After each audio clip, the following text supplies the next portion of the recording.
Ladies கிச்சன்ல space இல்லைன்னா கூட பொறுத்துக்குவாங்க. ஆனா ஃப்ரிட்ஜ்ல ஸ்பேஸ் இல்லைன்னா டென்ஷன் ஆயிடுவாங்க. அந்த மாதிரி நீங்களும் புலம்பிட்டு அதெல்லாம் தூக்கி ஓரமா வச்சுட்டு இந்த மாதிரி ஒரு ஸ்டெயின்லெஸ் ஸ்டீல்ல நமக்கு லைஃப் லாங் வர மாதிரி ஒரு மாவு ஸ்டோர் பண்ண மாதிரி கண்டெய்னர்ஸ் வாங்கி வச்சுக்கோங்க. இன்னைக்கு நம்ம மடிப்பக்கத்துல இருக்க அன்னம் ஷாப் தாங்க விசிட் பண்ணிருக்கோம். இங்க மாவு ஸ்டோர் பண்றதுக்காகவே எக்ஸ்க்ளூசிவா இந்த கண்டெய்னர்ஸ் நம்ம கூட கொண்டு வந்திருக்காங்க. ஸ்மால், மீடியம், பிக் இந்த மாதிரி 3 சைஸ்ல வச்சிருக்காங்க. உங்களோட ஃப்ரிட்ஜ் சைஸ்க்கு ஏத்த மாதிரி நீங்க உங்களோட கண்டெய்னரை நீங்க சூஸ் பண்ணிக்கலாம். இது எல்லாமே ஃபுட் கிரேட் மெட்டீரியல் ரெடி பண்ணதுனால ஒன்ஸ் நீங்க வாங்கி வச்சீங்கன்னா நீங்க அதுக்கப்புறம் நீங்க லைஃப் லாங் யூஸ் பண்ணிட்டே இருக்கலாம். இந்த எட்ஜஸ் எல்லாம் வெடிப்பு வராது.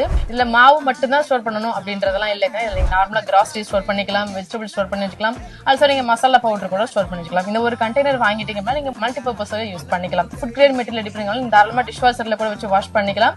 அதுவும் இல்லாம வெளியில எங்கேயாச்சும் டிராவல் பண்றீங்க அப்படின்னா கூட ஈஸியா கேரி பண்ணிக்கலாம். பிளாஸ்டிக் ஸ்டோர் பண்ணி வச்சா நம்ம ஹெல்த்துக்கு எடுத்துக்கிறதுக்கு பதிலா இந்த மாதிரி ஸ்டெயின்லெஸ் ஸ்டீல்ல ஸ்டோர் பண்ணி நம்ம ஹெல்த்தியா ஹாப்பியா இருக்கலாம். சோ இந்த ப்ராடக்ட்டை நீங்க டைரக்டா வெப்சைட் மூலமா ஆர்டர் பண்ணிக்கலாம், வாட்ஸ்அப் மூலமா ஈஸியா ஆன்லைன்ல பை பண்ணிக்கலாம். முடியாதவங்க மடிப்பாக இருக்க உங்க ஸ்டோருக்கு வாக்கின் பண்ணி இது மட்டும் இல்லாம எக்கச்சக்கமான கிச்சன் ஐட்டம்ஸ் இருக்கு, எல்லாத்தையுமே சேர்த்து மொத்தமா பை பண்ணிக்கலாம்.